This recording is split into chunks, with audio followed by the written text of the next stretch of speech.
Kembali ke Merah Kuning Hitam Official Channel. Assalamualaikum warahmatullahi wabarakatuh. Waalaikumsalam. Salam Merah Kuning Hitam.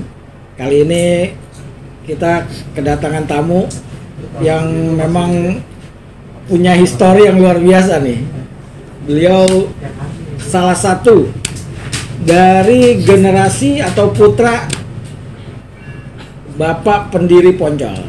Nah, nanti supaya kita mendapatkan apa sih sejarah-sejarah apa yang ada gitu, cerita apa yang ada dari mulai keluarga beliau sampai orang tua beliau, dan kita juga ingin tahu siapakah orang tua beliau ini yang diantara salah satu pendiri STM Poncol. Mungkin silakan Om memperkenalkan diri Om. Ya, oke. Assalamualaikum warahmatullahi wabarakatuh. Ya, nama kita Peter. Lulus tahun di Poncol dulu tahun 92. Kita keluarga besar Poncol sebenarnya. Besar banget nih keluarganya. Misalnya dari 14 saudara, 10 orang lulusan alumni Poncol semua. Dari tahun pertama berdiri Poncol di Senen sampai saya terakhir nih tahun 92 lulusnya di Sumur Batu. Gitu dong. 14 loh. 14 putra apa anak dari bapaknya, 10 di Poncol ya? Iya. Luar biasa. Saking cintanya deh. Ente anak berapa Om? Ke-14. Oh bontot. Dari satu bapak satu ibu deh ya. Ih, bontot ya kan. Berarti kalau abang-abang tuh rata-rata di Poncol Senen. Ada kurang lebih 3 orang aja yang di Senen. Kesininya udah di pagi semua, Sumur Batu. Oh, Sumur Batu ya. Tapi dekat ya dengan orang tua. Ya pastilah dekat. Pasti ya. Jadi sebenarnya gini, orang tua beliau adalah salah satu pendiri, yaitu namanya Bapak Henry Ishak. Nah, kita ingin tahu nih kisah sebenarnya, sejarah singkat atau profil daripada Pak Henry Ishak. Kita ingin tahu kenapa bisa menjadi salah satu orang yang menjadi apa ya, founding father di STM Poncol, karena ada beberapa nama dan salah satunya Bapak beliau. Gimana Pak, Om, tentang almarhum nih Bapak nih? Ya. Kalau gitu saya cerita dulu dari almarhum ayah saya dulu ya. Berarti maksudnya Poncol belakangan nih kita ceritain nih. Iya nggak apa-apa, kan kita pengen tahu. Jadi runutannya gini, Bapak ini dulu apa sih sebenarnya? Apakah pengusaha, apakah militer, atau apa, kan kita ingin tahu ya sampai bisa jadi pendiri Poncol gitu. Nyender aja biar kayak Iya dong. Nyantai dikit ya. kayak orang mau rapat begini. Jadi gini, dulu orang tuanya, bokapnya dulu tentara Kenil. Oh, kenal. Kenil itu apa? Didikan Belanda, tapi banyak Indo, banyak orang Indonesia juga yang masuk Kenil ya waktu zamannya dulu ya. Sekitar tahun 40 pertama kali masuk Kenil orang tua. Dari situ jadi cerita orang tua dulu ya. Jadi bokapnya di tentara Kenil dulu, agak lama juga. Singkat cerita, Jepang masuk ke Indonesia itu sempat ditawan. Waktu itu Bapak maksudnya gini, kan ikut Kenil, ikut Belanda. Iya. Nah itu wilayahnya di mana? Masih daerah Jawa Tengah kayaknya. Oh, Jawa daerah Tengah. Semarang gitu ya. Oh, Kebetulan komandannya dulu Urip Sumudiharjo. Urip. Kalau pernah dengar sejarah dulu. Nah, bokap orang tua pernah ditahan sama tim Kenil semua, banyak dibawa ke Jepang. Oleh tentara Jepang itu ke Siam atau Burma. Oh iya. Sekarang iya. Myanmar kalau nggak salah namanya. Myanmar Kalau sekarang. dua orang tahunya Siam. Iya, Siam ya. Nah, di situ ada sedikit cerita di kereta itu, sepanjang banyak tentara Kenil itu. Itu tuh apa? Pasti kerja paksa dan sebagainya. Itu senjata juga udah dilucutin dan sebagainya. Itu orang tua kabur akhirnya. Oh, jadi ceritanya jadi tawanan perang saat itu. Cuma sempat kabur. Terus masuk ke hutan ceritanya. Rombongan. berapa gerbong kereta kabur lah pokoknya. Oh. Terus udah gitu masuk ke hutan, sempat cerita-cerita yang seremnya, maksudnya ya sempat makan daging monyet dan sebagainya. Iya. Pernah cerita seperti itu. Survival. Nah, singkat cerita ditemukan oleh pasukan sekutu. Dulu ada sekutu juga. Iya. Jadi ada tentara Kenil itu dari Thailand, Indonesia, dibawa ke Siam itu. Setelah ditemukan oleh tentara sekutu, dibalikan lagi ke negara masing-masing lah. Singkat cerita gitu ya. Terus ya udah sampai di Indonesia, orang tua nih sebenarnya menjalin kasih nih sama salah satu. Oh. Berarti waktu di Kenil masih bujangan ya? Ya, bujangan. Oh. Jalin Nah, kasih. ini nggak tahu nggak? Kan biasanya dulu kalau nggak salah Kenil itu kalau nggak salah ada yang dari pelajar atau tentara pelajar atau Ada, apa. semua yang Iya. masuk kayaknya. Ya. Nah, kalau almarhum ini dulu kurang tahu ya. Aduh, kurang tahu kalau itu. Pokoknya tahunya udah di Kenil ya. Pangkatnya apa dulu terakhir? Wah, nggak cerita. Nggak cerita kalau itu. Kali ngeliat fotonya gitu, enggak ya? Nggak cerita kalau masalah itu. Ah, terus akhirnya balik ke Indonesia. Balik ke Indonesia, menjalin kasih sama ibu saya itu di kebetulan anak yatim piatu di rumah yatim piatu Di daerah mana? di Semarang. Oh, Semarang. Nah, orang tuanya ada masalah nih. Masalahnya tuh pas lagi begini. Maksudnya kenapa keluarga kita nggak bisa ke Belanda? Oh, gitu. Tahun 50 tuh diajak ke Belanda semua. Jadi kakaknya, adiknya semuanya tentara. Berapa orang ada tentara lah, Kenil juga kayaknya. Oh. Dan semuanya kebetulan selamat. Itu adik kakak dari bapak, dari ibu semuanya ke Belanda. Cuman bapak dan ibu saya doang yang di Indonesia. Oh. Masalahnya apa? Ternyata ada masalahnya. Jadi orang tua saya ini pernah menyelundupkan gula untuk yatim piatu, rumah yatim piatu. Oh, buat pribumi lah ibaratnya buat masyarakat ya kan. Karena pacarnya ada di situ. Oh, jadi gitu. Jadi keluarga yang lain boleh nih ke Belanda. Iya.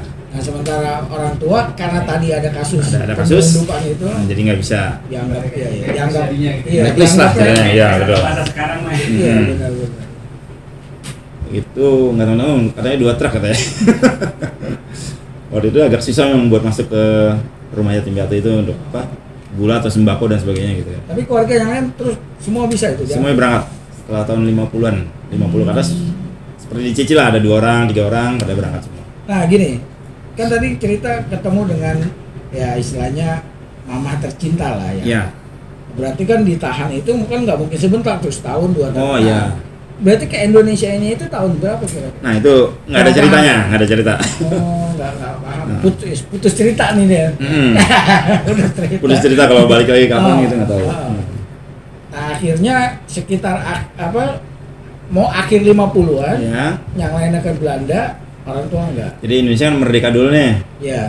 Nah, setelah merdeka yang baru boleh ke Belanda tahun 50-an lah kayaknya gitu. Yang mau pilih negara Belanda apa Indonesia. Akhirnya kita wajib milih Indonesia karena orang tua itu ada masalah itu. Akhirnya lahirlah anak-anaknya. Ya kan. Nah, ketika jadi selesai dari Kenil atau masa kemerdekaan, itu nggak terjun ke militer lagi. Enggak, udah. Oh. Sampai di situ kerja. Orang tua kerja di namanya Behring, Behring. perusahaan Belanda. Perusahaan Belanda atau Jerman. Maksudnya barang-barang dari Belanda dan Jerman masuk ke Eropa PT punya lah Behring, ya. punya Eropa ya. Itu seperti alat-alat radio dan sebagainya. Elektronik lah. Komponennya. Komponen ya. Oh. Di situ ada ceritanya, ada temen 5 orang sahabatnya. Sekarang nih ujung-ujungnya jadi terkenal nih, jadi PT Panasonic. Wah, ini nih sejarahnya nih. Jadi almarhum ini salah satu yang andil. Yang sekarang orang udah tahu perusahaannya perusahaan besar. Ya. Karena kalau saat itu belum tahu. Nah, itu gimana itu? Jadi mereka dari berlima ini Tahun 50-an tuh ya. tahun tahun 50. udah lebih lah ya mungkin ya. Oh, Tahun lebih. lebih ya. Tahun sekitar 54 kalau nggak salah 54. Terus tahun 57 mereka berlima ini membuat perusahaan baru. Selagi jadi kerja bareng, kita bikin perusahaan baru yuk, ayo katanya gitu. Berlima termasuk Pak Gobel, sampai sekarang masih terkenal ya, anaknya itu pemilik dari Panasonic. Pak Gobel dan ada Pak Lim, Pak Kawilarang, ada Belanda, Hoffman, dan orang tua saya Ishak. Jadi mereka membuat perusahaan namanya PT Transistor tahun 57. Oh iya. Itu membuat radio. Radionya radio mungkin pertama kali di Indonesia kali ya, radio pakai baterai ya. Iya. PT Transistor itu. Nah ini sejarah nih teman-teman. Tadi dibilang transistor, PT Transistor. Jadi kalau orang dulu, orang zaman tahun 60-an, 70-an itu taunya radio cawang. Radio Betul. cawang. Jadi sejarahnya saya ambil sedikit ke belakang. Sebenarnya radio itu di Indonesia itu dulu pertama kali Belanda namanya BRP. Jadi Batavia Radio Vereniging, tau lah, Belanda ya. Belanda lah. Susah itu, bahasanya. Itu kalau nggak salah tahun 1925 sampai akhirnya Jepang masuk. Ya. Nah Jepang masuk, radio itu kan dikuasai Jepang. Betul. Nah di stop lah, nggak boleh orang-orang dengerin radio selain propaganda Jepang. Nggak boleh ada siaran lah gitu ya. Sampai akhirnya radio itu dibangun lagi sekitar tahun kalau nggak salah Agustus. Akhirnya terbentuknya RRI. Oh ya. Ya kan? Itu RRI sekitar tahun 45-an. Tapi model radionya masih radio tabung. Betul. Ya kan? Radio hampe, vakum yang pakai tabung. Cuma bisa nerima SW doang. Betul. Ya. Nah, akhirnya ya inilah kelanjutannya nih. Orang tua beliau termasuk Pak Toib Ya, Gobel kalau nggak salah. Nah, mereka mencetuskan radio transistor yang mana radio itu menggunakan baterai. Betul. Yang bisa dipakai akhirnya sampai ke gunung-gunung, ke hutan-hutan, soalnya ditenteng, radionya kotak tuh. Biasanya di sawah-sawah orang pada dengerin kali ya. Ya kalau denger gini. Tapi saat itu ngetrend. Nah, itu sekitar tahun 54 kalau nggak salah. 57. Iya, 57. mulai Ya. radio itu. Pokoknya Radio Cawang namanya. ya, radio itu akhirnya menyebar ke seluruh Indonesia. Iya. Nah, berarti almarhum termasuk salah satu yang Salah satu pencetusnya pendiri ya. lah gitu ya. Nah, terus lanjutan dari radio itu? Dari radio berlanjut lagi ke televisi. Oh iya, kita belum ada dulu TV televisi. itu kebetulan ada Bung Karno ada permintaan karena ada PT Transistor itu ada permintaan itu untuk Asian Games mau diadakan di Indonesia. Oh, Asian Games tahun 62. 62 betul. Kalau nggak salah Asian Games yang ke-8. Ya kayaknya ke-8 ya. 8. Lupa ingat kalau keberapa ya. Itu kalau nggak salah bulan Juni. Nah, kalau nggak salah ya. Tapi rencana memang tahun 62 waktu itu. Dari situ mulai buat televisi. Iya. Nama televisinya dulu Nasional. Iya, Pertama kali. karena di kita udah punya namanya Televisi Republik Indonesia TPRI. Sama dibangunnya tahun 62. Bulan Juni juga kalau nggak salah. Cuman punya TPRI orang nontonnya di mana? Kan ini salah satunya. Radio apa? Televisi apa namanya tuh? Kalau nggak salah malah kebalikannya. Jadi punya TV-nya dulu nggak ada siarannya katanya. Bukannya itu sekaligus sekalian yang buat Asian Games? Iya, Ah, mungkin barengan. kayaknya tuh. Barengan. Kurang lebih barengan lah berarti ya kayaknya tuh.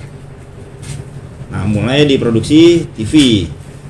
TV-nya mereknya Nasional. Nasional. Kalau Cawang tadi Radio Cawang tulisannya juga masih TJ ya. TJ Cawang Cawang. itu. Nah, terus kalau televisi itu kalau nggak salah bekerja sama dengan Matsushita. Ya. Ya kan, benar itu. Ya, betul. Orang tua saya dulu diutus ke Jepang bersama Mr. Lim untuk bertemu dengan Matsushita.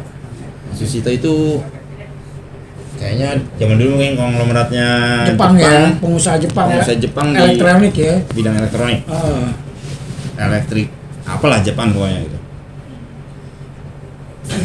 Dari situ berlanjut, entah bagaimana Pak Gobel itu jadi mereka berdua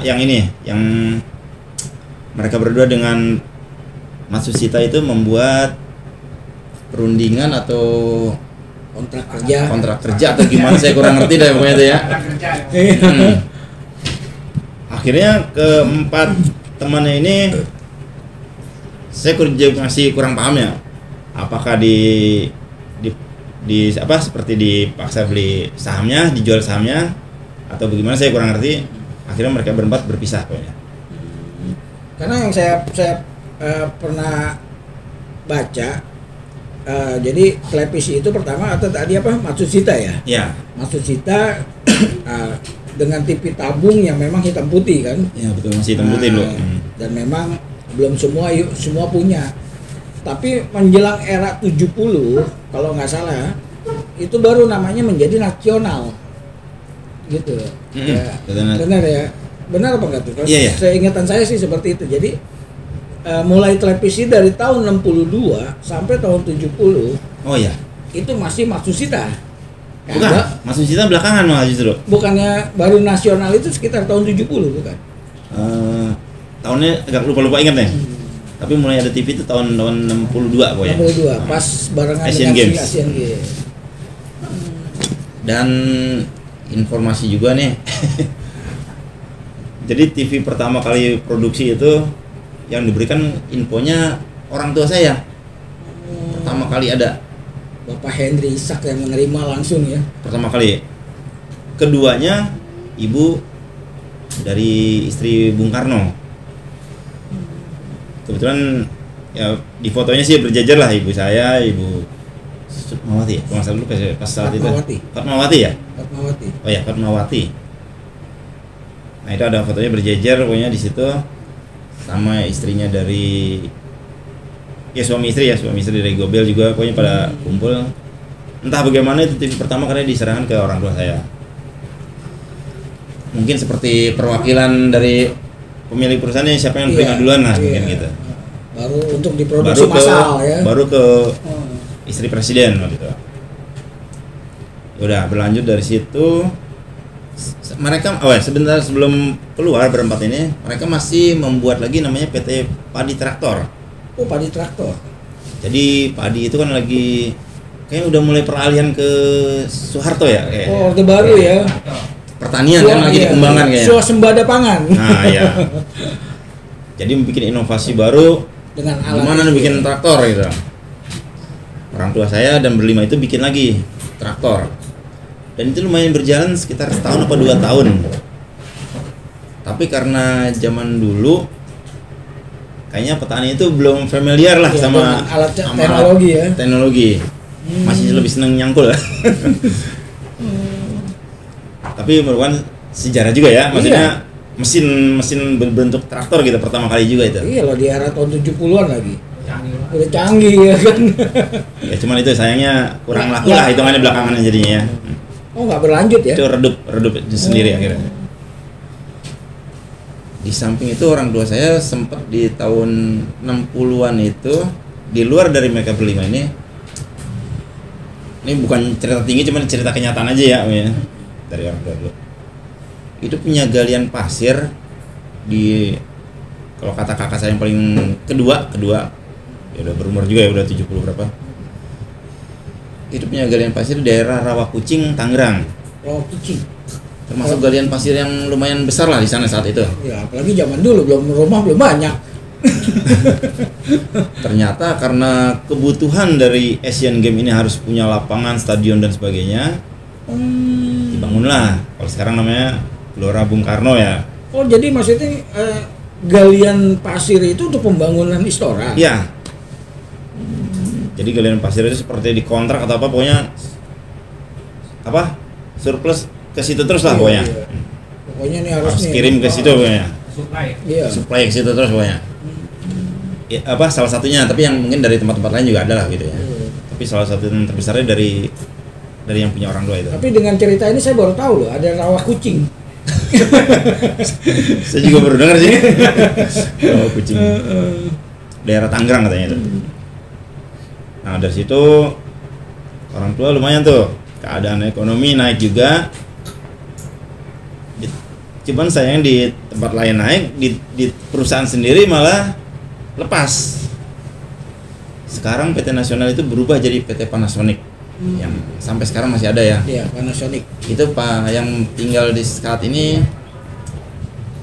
Pak Gobel, Thoyib Gobel dan Mas Susita yang membuat sampai sekarang diteruskan oleh anaknya Rahmat Gobel. Rahmat Gobel.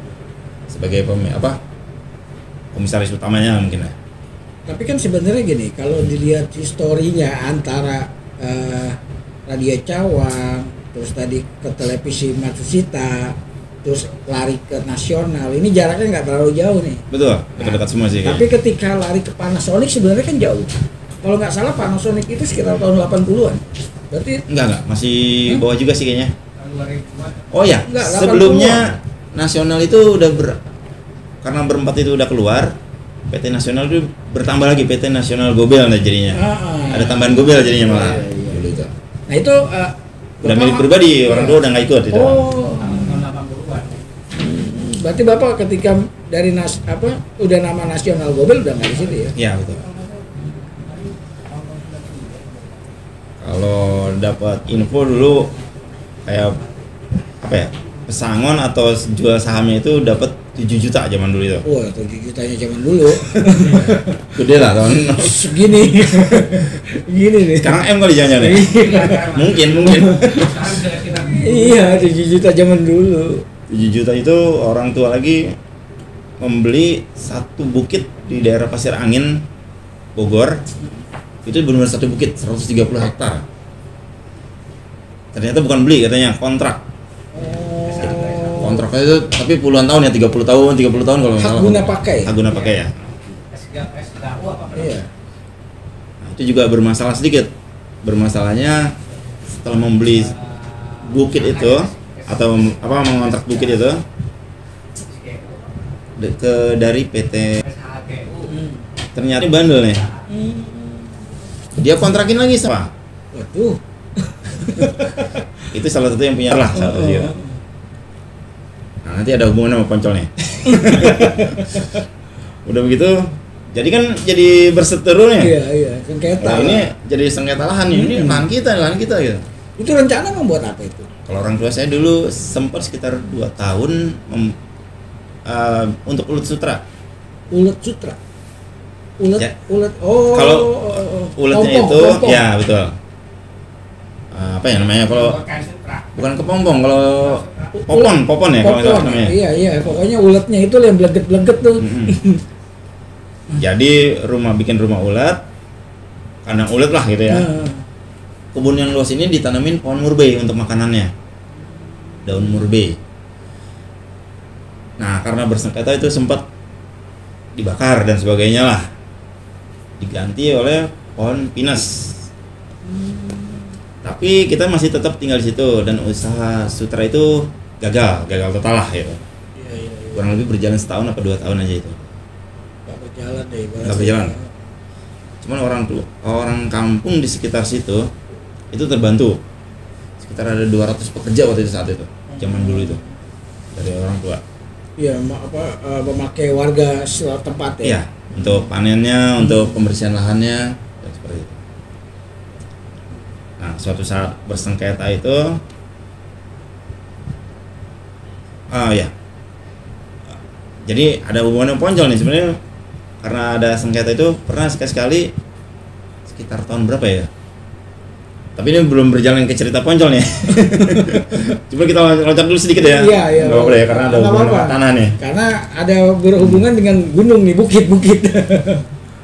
Jadi karena kebetulan orang tua saya juga ketua yayasan dari STM Poncol. Oh. Salah satu pendirinya juga. Nanti saya cerita dari awalnya masalah Poncol yang di Senen terutama ya.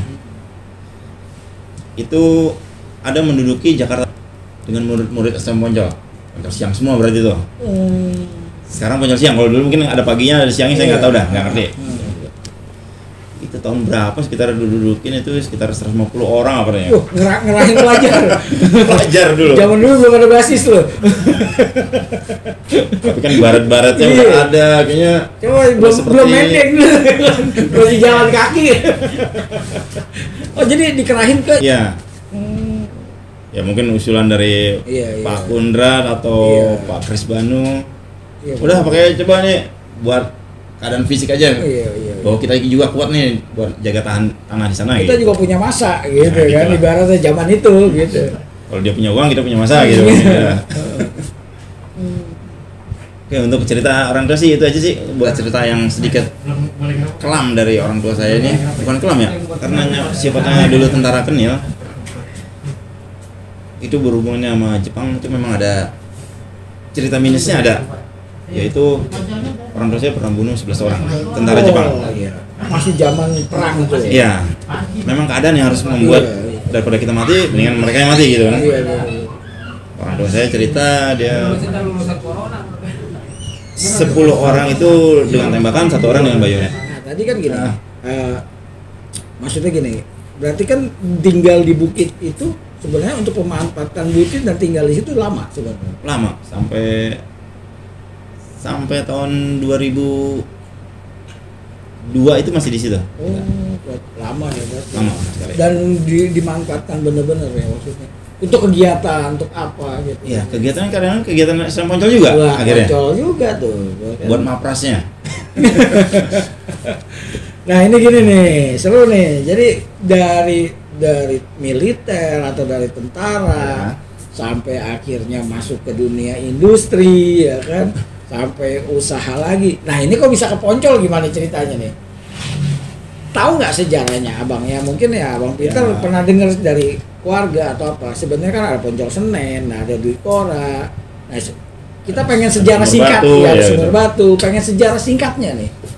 Tapi di luar cerita almarhum ya, kalau almarhum nanti. Nah sejarahnya itu gimana itu?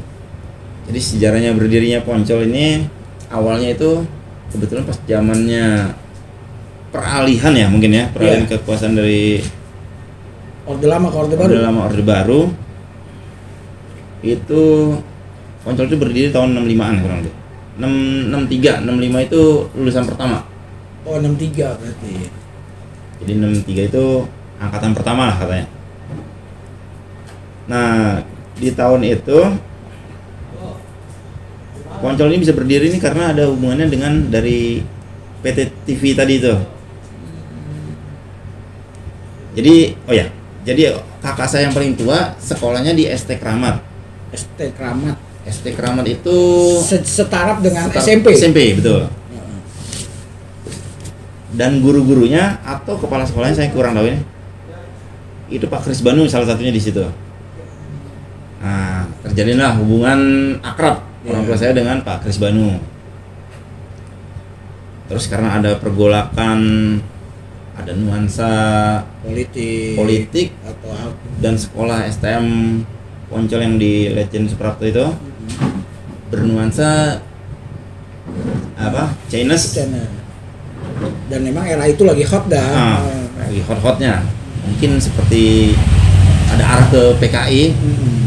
Akhirnya dibubarkan. Oh jadi sebenarnya sekolah itu memang asli sebenarnya sekolah Cina. Sekolah Cina itu ya. Bukan bangunan dari peninggalan Jepang namanya atau Kuancim kalau nggak salah nama sekolahnya. Kuancim. Maksudnya itu bangunan bukan sekolah Belanda. Bukan. Memang sekolah Cina ya. Adanya di Senen itu ya. Ya akhirnya sekitar karena suasana politik saat itu dibubarkan. Pak Kris Banu. Jadi kebetulan orang tua saya orang TV.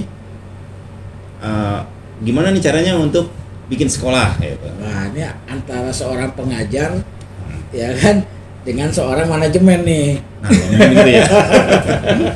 Dengan gimana caranya membangun pendidikan. Mungkin seperti itu mungkin di ya. Zaman Orde yang lagi keras lah gitu kali ya gitu ya. Udah singkat cerita lagi, orang tua saya mungkin dengan persetujuan juga karena mungkin membantu juga modal. Mungkin buat peralatan bangkunya atau ada perapian dan sebagainya. Alat tulis ya kan.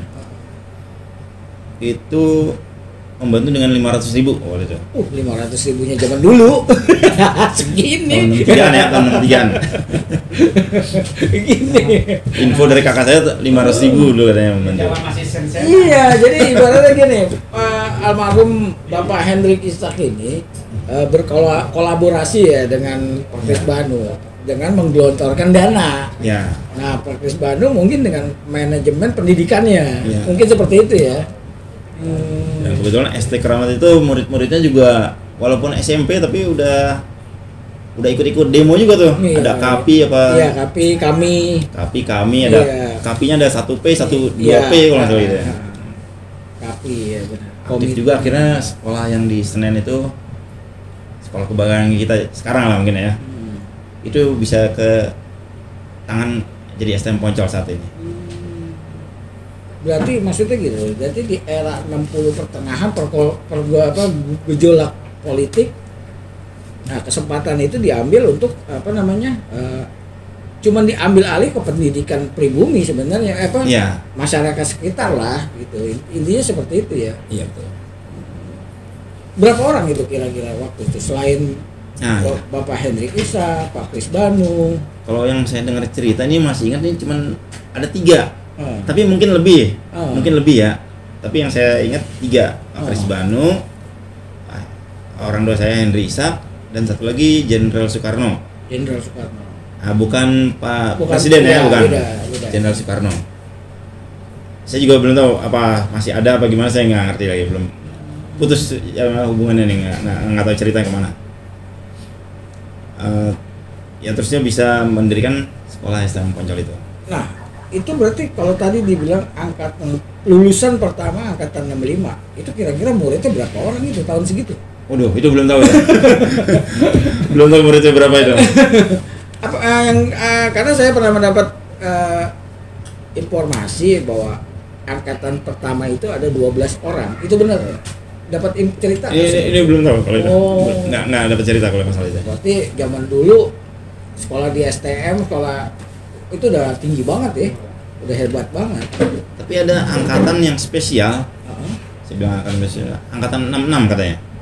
Apa maksudnya lulusan tahun 66, saya juga kurang paham. Angkatan 66 ini dibilang spesial nih karena mereka sampai saat ini infonya sebagian sudah meninggal. Sebagian saya mungkin kenal, tapi dulu ya karena saya masih kecil. Iya. Sempat kenal lah, sering ke rumah atau apa gitu. Sampai sekarang persetujuan untuk STM Poncol ini bisa bangkit lagi tuh dari mereka katanya infonya. Nanti selanjutnya sih Pak Banu ya yang melanjutkan sebagai anaknya dari Pak Kris Banu. Oh, jadi angkatan spesial ini angkatan 66. Ya. Nah, kan di Poncol ini kan ada Poncol Siang, Poncol Senen, ada Bikora, ada Sumur Batu. Yang itu ada nggak sebenarnya historinya sama nggak sih sebenarnya? Historinya saya kurang paham masalah itu. Tapi sekilas info aja sih kayak di Bikora itu juga udah ada dari dulu juga itu. Sepertinya sih rebutan juga mungkin hasil dari sekolah Cina juga mungkin kalau nggak salah itu. Tapi saya takut salah ngomong, mendingan nanti anaknya Pak Kris Banu sendiri yang cerita masalah itu. Iya. Karena ya termasuk angkatan 70-an aja ya. Ya mungkin Sumur Batu belum ada ya. Ya kalau Sumur Batu adanya tahun 72. Iya. Jadi kalau udah di Poncol Senen dibuang ya kan di Kora. Berarti kayak penampungan ya kan? Jadi terakhir ya, berbelakangan berarti ya. Maksudnya jadi kayak sebenarnya ya kayak satu keluarga aja sebenarnya. Betul, itu satu keluarga karena guru STM Poncol Sumur Batu, Senen dan Bikora itu sama guru-guru mereka juga. Dia juga. Iya benar. Malah sekolahnya mungkin mereka juga. Iya benar. Iya. Oh, tapi boleh nanti kita kulik Ya. juga tuh ke ini. Jelas info aja sih kalau di Bikora ini awalnya pindahan dari Priuk kalau nggak salah murid-muridnya itu. Angkatan pertamanya? Iya, angkatan pertama. Cuman kasusnya seperti apa belum paham benar, apa salah ngomong. Iya. Apalagi saya. Yang tahunya cuma di sekolah aja. Dan taunya kalau yang Sumur Batu tahun 72 itu. Iya. Mulai. Nah, kalau Bang Peter sendiri kenapa minat di Poncol itu karena memang dari keluarga atau ada niat sendiri atau karena dari kecil udah sering ngeliat? Betul. Dari kecil kita udah ngeliat karena maprasnya pelonconya itu di daerah kita di Pasir Angin Bogor. Sadis gak kalau dulu? Antara pasir angin atau pasir kuda. Pasir kuda karena ada sungainya, perlulah buat melatih mental di sungai. Seperti susur sungai dan sebagainya dulu. Terus kalau di pasir anginnya itu mungkin lebih ke